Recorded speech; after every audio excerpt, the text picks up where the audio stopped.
Salut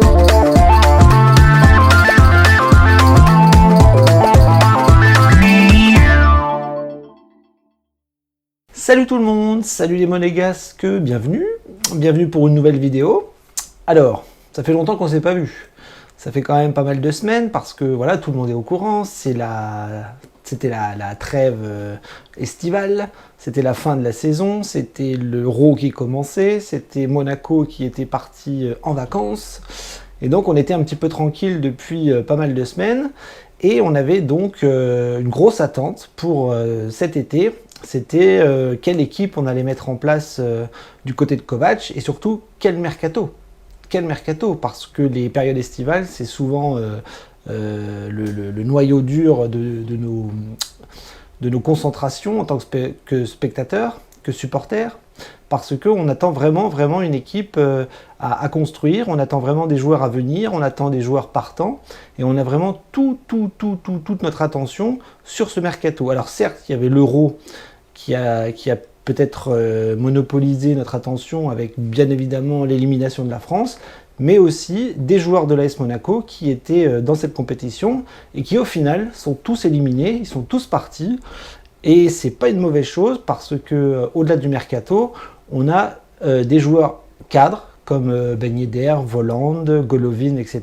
qui vont revenir plus tôt à Monaco et qui vont pouvoir peut-être jouer les premiers matchs du mois d'août qui sont bien évidemment les tours préliminaires de la Ligue des Champions.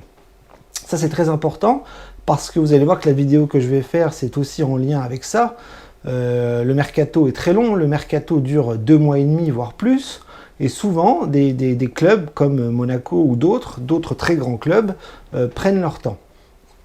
On va voir qu'en France, il y a des clubs qui ne perdent pas de temps, qui sont en train de remodifier toute leur équipe. Je pense à Paris, je pense à Marseille.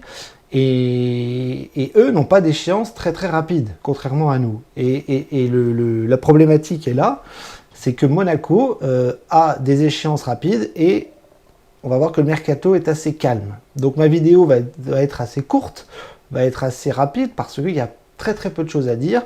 Mais on voit que le mois de juin est passé, que le mois de juillet est entamé et que le 3 août va arriver très vite pour nous. Donc voilà, l'Euro est terminé pour les Français, est terminé pour les Monégasques. Donc on regarde la fin avec des équipes intéressantes comme l'Italie, le Danemark, l'Espagne, etc. Mais le mercato commence à être extrêmement problématique pour nous parce qu'on voit que très peu de joueurs arrivent, très peu de joueurs partent. Donc qu'est-ce qu'on va faire aujourd'hui dans la vidéo? Eh bien on va parler un petit peu du pourquoi, du comment. Pourquoi ça ne bouge pas? Pourquoi ça n'accélère pas? Pourquoi rien n'est encore officiel si ce n'est quelques joueurs, hein. J'ai noté là sur mon papier quelques mouvements officiels, mais le reste ce sont des rumeurs, et des rumeurs qui sont toujours assez infondées parce que à Monaco ça ne fuite pas. À Monaco on a très peu d'informations, les médias ont beaucoup de mal à sortir des choses réelles. Et donc forcément, nous les supporters, on est obligés de gratter ici et là des informations possibles, imaginables et réalistes. Donc, Monaco est au mois de juillet. Hein, la préparation vient à peine de commencer. On a vu que le premier match s'est plutôt bien passé, avec une victoire 3-1 contre Salzbourg. Premier stage en Autriche et première victoire. Donc le groupe est bien. La reprise avec Kovač se passe bien, mais on a beaucoup de joueurs. J'avais dit par rapport au bilan de la dernière fois que Monaco avait beaucoup de joueurs sous contrat, et l'objectif de cet été, ça va être de dégraisser. Mais il va pas falloir dégraisser non plus trop, parce que si Monaco se qualifie en Coupe d'Europe, je ne sais pas laquelle, mais si Monaco va en Coupe d'Europe, et je pense que Monaco sera en Coupe d'Europe, il va falloir un effectif un peu plus large, un peu plus costaud, un peu plus consistant et un petit peu plus ouvert pour pouvoir enchaîner la Ligue 1, la Coupe de France et la Coupe d'Europe. Donc là, on a un groupe de 38 joueurs, mais on voit que dans le groupe, très peu de joueurs vont rester. Mais les préparations comme cette semaine en Autriche permet à Kovač de jauger à nouveau son effectif et peut-être de garder des joueurs qui étaient partis, d'en virer d'autres et de faire un petit peu le point avec Paul Mitchell et avec Petrov qui, eux, bossent beaucoup en ce moment pour pouvoir prendre les joueurs les plus en adéquation avec le projet Kovac et le projet AS Monaco. Ça va être le cas aussi pour les départs parce que on va sûrement perdre des cadres, on va perdre des jeunes, on va perdre des joueurs qui n'ont pas les faveurs de Kovac et donc tout ça va devoir être extrêmement intéressant pour pouvoir faire un groupe nouveau pour l'année prochaine qui, je l'espère, sera encore plus fort que l'année dernière. Donc là, si on parle un petit peu du mercato, officiellement, il y a très peu de joueurs qui sont partis et très peu de joueurs qui sont arrivés. Au niveau des départs, on le sait tous, hein, Jovetic a été le premier à partir, voilà, il n'a pas été renouvelé, il est parti. C'était un cadre du vestiaire, c'était un joueur d'expérience, c'était un joueur important, mais on sait qu'il avait des soucis de blessure, qu'il avait des soucis d'enchaînement de matchs, et finalement, très intelligemment, le club ne l'a pas gardé, et donc il est parti à la fin de la saison dernière. Donc ça, c'était le premier départ officiel. Et puis là, ces derniers temps, on a vu qu'on a commencé à perdre un ou deux joueurs qui n'avaient pas les faveurs de Kovac ni de Mitchell, avec le petit Zagré qui, lui, ne se sera jamais imposé du côté de Monaco et qui, encore une fois, est parti pour la Hollande. Et il a signé dans un club hollandais, je ne sais plus lequel, le Utrecht, je crois. Et donc, il ne sera pas là cette saison. Gil Dias aussi est parti. Alors, Gil Dias, lui, il est extraordinaire parce qu'on avait quand même un joueur qui a fait le tour du monde. Il a fait des milliers de clubs. Il n'a jamais réussi à s'imposer à Monaco. Et il est finalement parti, une bonne fois pour toutes. Et il est parti à Benfica, ce qui est un très joli transfert pour lui. C'est un très bon club. Et il a réussi à trouver preneur. Et voilà, il nous a quittés. Et on ne le reverra plus, le petit Gil Dias. C'est tout. C'est tout, officiellement, il n'y a rien d'autre. On voit des jeunes par-ci, par-là qui sont à laisser dans des clubs bien connus de l'AS Monaco, comme le Cercle de Bruges. J'ai noté le petit Popovic et le petit Outkas, voilà, des joueurs qu'on ne connaît pas au niveau professionnel, mais qui sont à laisser là-bas et qui vont peut-être rester si ça se passe bien. Donc voilà, officiellement, les départs, c'est cela. C'est très peu. On est le mois de juillet est déjà bien entamé. Et on n'a pas d'autres départs officiels. Alors après, on reviendra un petit peu sur les rumeurs qui tournent ici et là, mais rien de concret et rien de bien folichon. Au niveau des arrivées, alors là, c'est encore plus problématique parce que rien n'arrive, si ce n'est un gardien. Voilà, on a pris le gardien numéro 2 du Bayern Munich, Nübel, Alexandre Nübel. Et lui, pour le coup, c'est un joueur qu'on ne connaît pas beaucoup parce que c'est pas un cadre avec un certain âge, non, c'est un jeune joueur qui a fait pas mal de belles performances en Allemagne, notamment du côté de Schalke, et bien évidemment, Bayern de Munich n'a jamais pu être titulaire ni numéro 1, parce que, tout le monde le sait, au Bayern de Munich, vous avez un monstre en la personne de Neuer. Donc voilà, Nübel, c'est quand même depuis quelques semaines, quelques mois que ça tournait. Beaucoup de clubs étaient intéressés, notamment des clubs français. Et nous, on était aussi dessus et on avait des noms qui tournaient comme Burki, comme le Onana, comme des gardiens turcs, je crois. Et finalement, Monaco a jeté son dévolu sur Nübel et en fait, il est arrivé en principauté il y a quelques temps et donc c'est officiel. Et la question se pose, c'est sera-t-il titulaire ou ne sera-t-il pas titulaire? Ça, c'est une vraie question. Là, on vient d'apprendre ce matin que Benjamin Lecomte s'est blessé à la cuisse au match amical il y a 2 jours. Il en a pour 3 à 5 semaines. Et il est évident que Nübel va être testé. Nübel va sûrement être titulaire, même si Majeki a fait pas mal de belles choses samedi en match amical. Mais Nübel, je pense qu'il est là aussi pour titiller le compte. Et là, il est bien évident que dans les semaines qui viennent et dans les matchs importants qui vont arriver, Nübel sera dans les cages. Je prends les paris.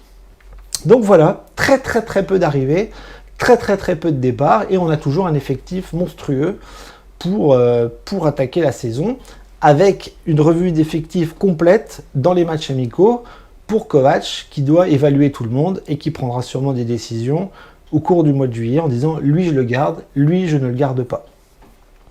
Bien, donc j'ai fait un petit peu le tour des choses officielles. La réalité, c'est celle-là, c'est qu'on a beaucoup de joueurs sous contrat, même s'il y en a qu'on n'a pas vu, et il y en a qu'on ne reverra peut-être pas.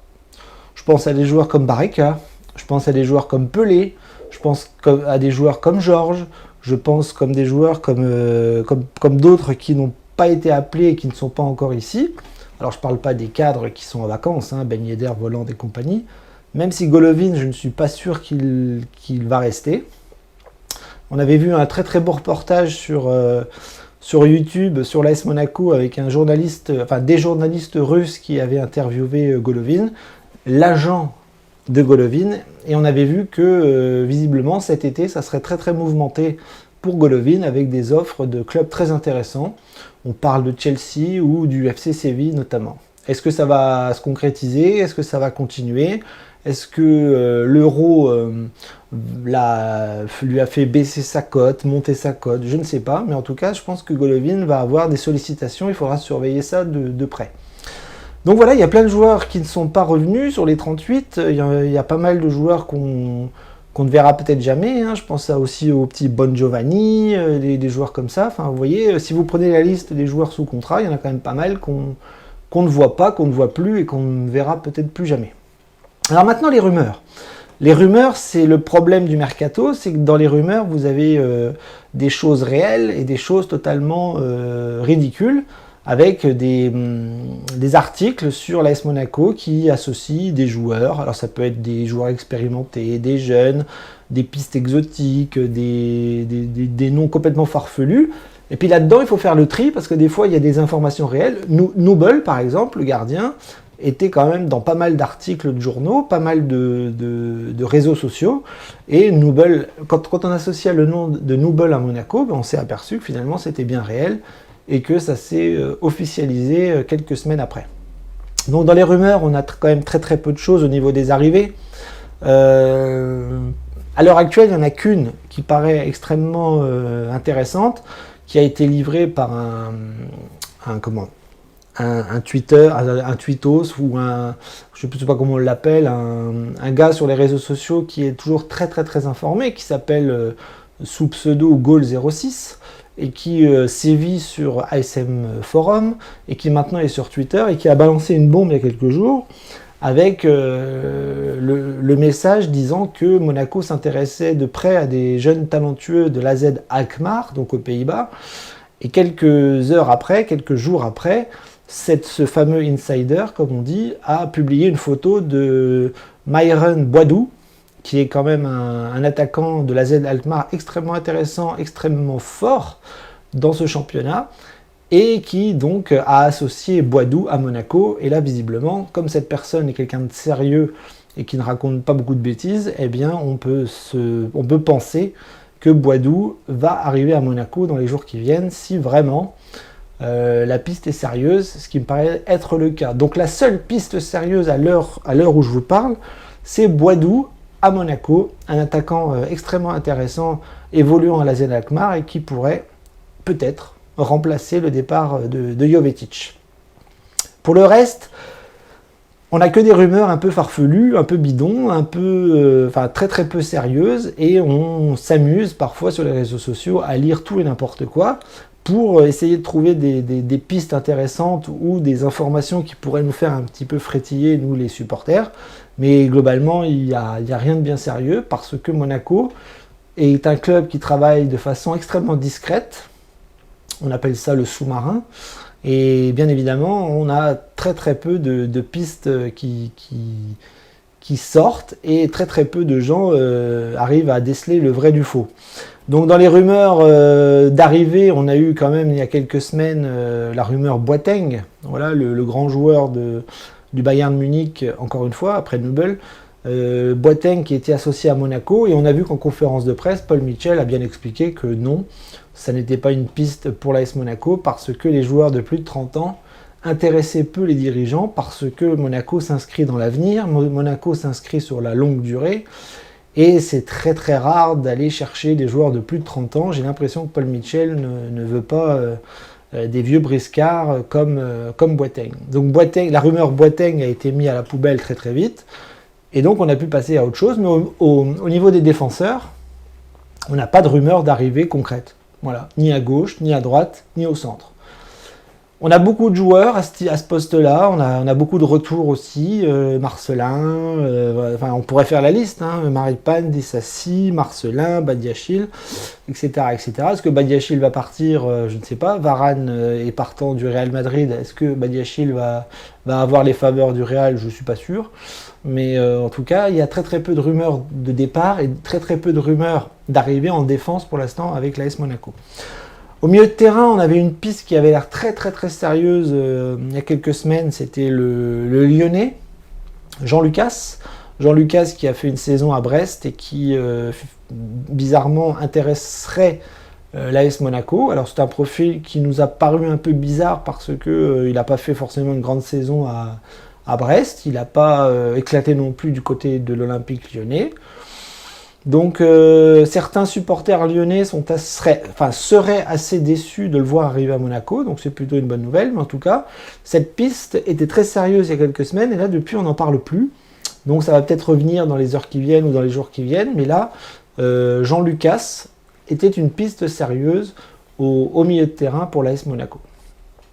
Le reste, rien de très très sérieux, on a eu des rumeurs comme Ryan Christie, un joueur écossais, évoluant au Celtic Glasgow. On a eu il y a quelques semaines aussi un jeune suédois, voilà, qui s'appelait Dosis, voilà, inconnu au bataillon. Mais sinon le reste, rien de bien sérieux au milieu de terrain pour l'AS Monaco. Donc vous voyez, c'est calme, rien ne filtre, et on se demande quelles sont les réelles pistes sérieuses de Paul Mitchell et de Oleg Petrov à l'instant T. Au niveau attaque, on a aussi très très peu de rumeurs. On voit qu'on a une attaque qui marche très très bien, qui a très très bien fonctionné, avec Folland, Ben Yedder et Boadou, peut-être Boadou, qui viendrait compléter cette attaque avec son profil. Voilà, un joueur de profondeur, jeune, rapide, très très très efficace devant le but. Voilà, ça serait peut-être une très très bonne idée pour compléter l'attaque avec toutes ces compétitions qui vont être la Coupe d'Europe, la Coupe de France et la Ligue 1. Pellegrini, Goebbels, on ne sait pas ce qu'ils vont devenir, on ne sait pas s'ils vont jouer. Isidore va-t-il rester? Enfin bref, Moussaba c'est pareil, enfin lui c'est plus un joueur de côté, mais pour l'instant on n'a aucune certitude sur les joueurs qui vont rester et les joueurs qui vont partir. Donc Boadou, piste sérieuse, et le reste c'est des rumeurs un petit peu farfelues. On a entendu Lacazette qui a une trentaine d'années, donc ça me paraît très très peu sérieux. Lacazette, ça me paraît aussi très très peu sérieux par rapport au fait que Ben Yedder, Folland seront sûrement les titulaires et que je ne vois pas Lacazette arriver à Monaco et cirer le banc de touche. Donc Lacazette, c'est un peu comme Boateng, ça sent la fausse rumeur. Et puis là, hier soir, on a eu une rumeur d'un Péruvien, Lapadula, voilà, très très peu connu, je pense, de la part des supporters. Voilà, un joueur du Pérou qui jouait à Lecce avec notre ami Glick et qui est associé à Monaco en même temps que l'équipe anglaise de Leicester. Donc voilà, est-ce que c'est une piste sérieuse? Je ne sais pas. Le profil m'a l'air pas très très intéressant, notamment contrairement à Boadou qui lui pour le coup est une piste intéressante et sérieuse par rapport à ce que je vous disais tout à l'heure. Et au niveau des arrivées, c'est tout. C'est tout, on n'a rien de plus, rien de moins. C'est très très très silencieux, c'est très très très mystérieux. Le temps passe, mais pour l'instant, on n'a rien officialisé à part le gardien allemand. On va finir un petit peu avec les rumeurs de départ, parce que là c'est la même chose, on ne sait pas qui va rester, on ne sait pas qui va partir.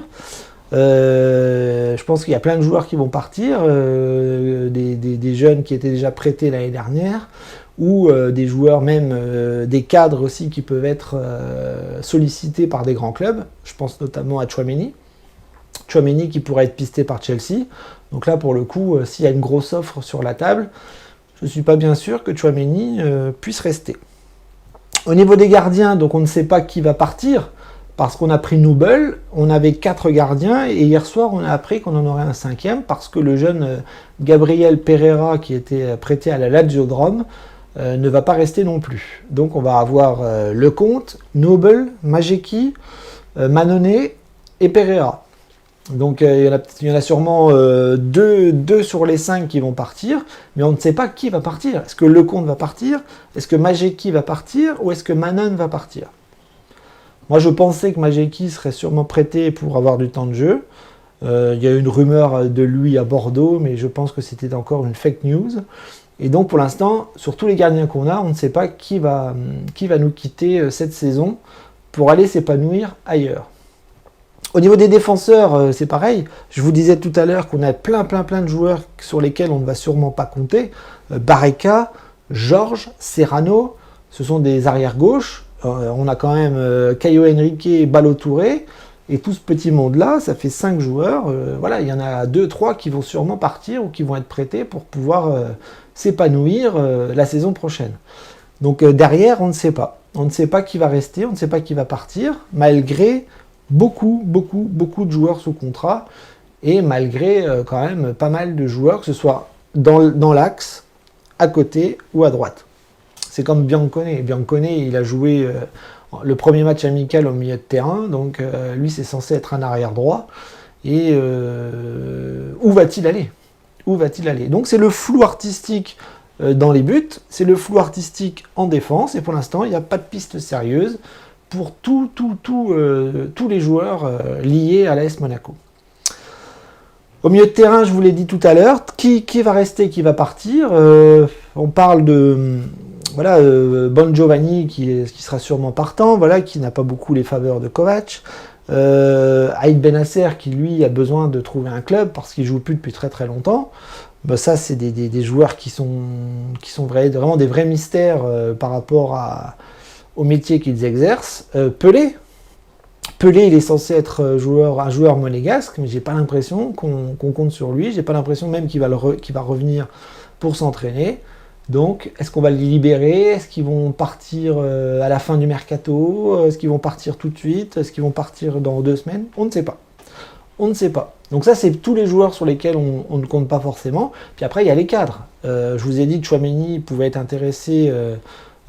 Chelsea s'intéresse à Tchouaméni. Maintenant, est-ce que Tchouaméni va vouloir partir parce qu'on a sûrement la Ligue des Champions à jouer? Je pense que c'est des objectifs magnifiques.